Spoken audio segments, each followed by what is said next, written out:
আসসালামু আলাইকুম রহমতুল্লাহ বারাকাত। এসএসসি ও সমমান পরীক্ষার্থীদের জন্য কিছু পরামর্শ। পরীক্ষার্থীরা পরীক্ষার হলে কর্তব্যরত শিক্ষকদের সাথে সুন্দর আচরণ করবে এবং প্রাসঙ্গিক কিছু জানতে হলে বিনয়ের সহিত জিজ্ঞাসাবাদ করবে। কোনো প্রকারেই উশৃঙ্খলতা প্রদর্শন করা উচিত হবে না। পরীক্ষার্থী প্রশ্নপত্র পেলে প্রথমে প্রশ্নটি ভালোভাবে প্রথম থেকে শেষ পর্যন্ত পড়ে নেবে। প্রশ্নে কি চেয়েছে, কয়টি প্রশ্ন চেয়েছে, কয়টির উত্তর দিতে হবে সেটা আগে নির্ধারণ করতে হবে।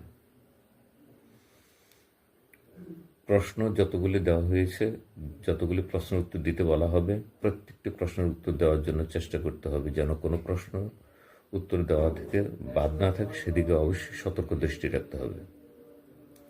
সবচেয়ে ভালো পারা প্রশ্নটি উত্তর আগে দিতে হবে। 3 ঘন্টার পরীক্ষায় প্রতিটি প্রশ্নের উত্তর দেওয়ার জন্য গড় সময় বিভাজন করে উত্তর দিতে হবে।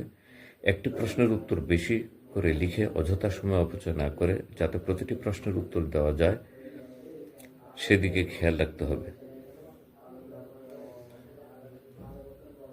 3 ঘন্টার পরীক্ষায় অন্তত 10 মিনিট হাতে রেখে উত্তর লেখা শেষ করা সমীচীন হবে, যাতে অবশিষ্ট 10 মিনিট সম্পূর্ণ লিখিত উত্তরগুলো সঠিকভাবে লেখা হয়েছে কিনা বা কোনো প্রশ্নের উত্তর বাদ পড়েছে কিনা সেটা দেখে বাদ পড়া প্রশ্ন উত্তরটা লেখার জন্য কিছুটা সময় পাওয়া যায়, সেদিকে সতর্ক দৃষ্টি রাখতে হবে। নৈর্ব্যক্তিক প্রশ্নের উত্তরগুলো সঠিকভাবে দিতে হবে। বৃত্তগুলি সঠিকভাবে ভরাট করতে হবে।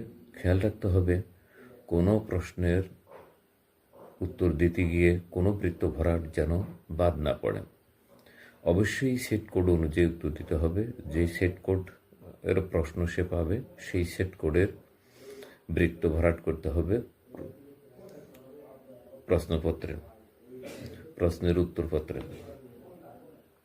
পরীক্ষার পর প্রশ্নপত্র নিয়ে যাচাই বাছাই বা পরীক্ষাটা কেমন দিলাম, কতটুকু দিলাম, পরীক্ষার পরে কোনো প্রকারেই প্রশ্নপত্র যাচাই বাছাইয়ের প্রশ্ন নেই, কোনো প্রয়োজন পড়ে না।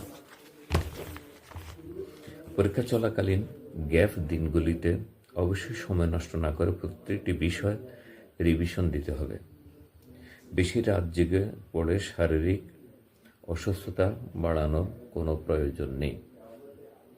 অবশ্যই নিয়ম মাফিক প্রস্তুতি নিয়ে পরীক্ষা অংশগ্রহণ করলে পরীক্ষা ভালো ফলাফল লাভ করা সম্ভব। মনে রাখতে হবে সারা বছরের পড়াটা যদি পরীক্ষার আগের রাত্রে একটুখানি মনোযোগ দিয়ে